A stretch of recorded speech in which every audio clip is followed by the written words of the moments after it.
शुक्रवार को Supreme Court के chief justice NV Ramana retire हो गए हैं। अपने कार्यकाल के आखिरी दिन एनवी रमन्ना ने शुक्रवार को समारोह पीठ को संबोधित किया।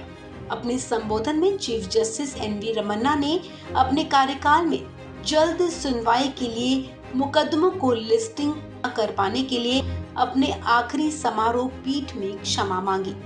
सीजेआई एनवी रमन्ना ने कहा कि आई एम सॉरी।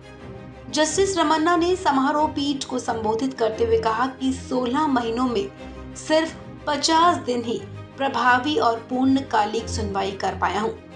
कोविड के कारण कोर्ट पूरी तरह काम नहीं कर पाया, लेकिन उन्होंने पूरी कोशिश की कि सुप्रीम कोर्ट का कामकाज चलता रहे। माना जा रहा है कि इसके पीछे उनका मतलब पिछले 3 महीनों से पूरी तरह फिजिकल हियरिंग के दौरान कोर्ट रूम में हुई सुनवाई को लेकर था, क्योंकि उनके कार्यकाल में ज्यादातर समय वीडियो कॉन्फ्रेंसिंग के जरिए ही सुनवाई हुई।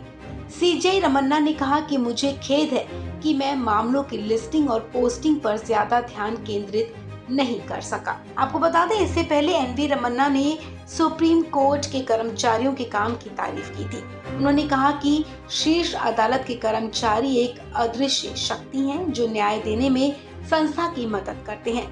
न्यायमूर्ति रमन्ना ने कोविड-19 महामारी के प्रकोप के दौरान सर्वोच्च न्यायालय के कर्मचारियों के योगदान की भी सराहना की है, जिसके चलते सुप्रीम कोर्ट एक दिन का भी अवकाश लिए बिना लगातार काम करना जारी रख सका।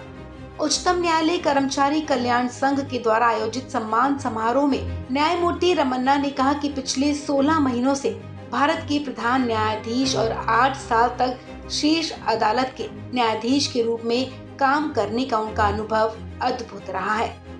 8 साल तक सुप्रीम कोर्ट के जज और पिछले 16 महीनों से चीफ जस्टिस के तौर पर भारत की न्यायपालिका का नेतृत्व करते हुए शुक्रवार को रिटायर हुए जस्टिस रमन्ना जब अंतिम बार पीठ की अगुवाई करने बैठे तो विदाई जैसा माहौल हो गया।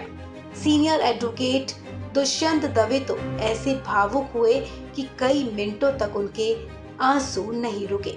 उनके भाषण के कई वाक्य तो भरे गले और आंसुओं के साथ निकले।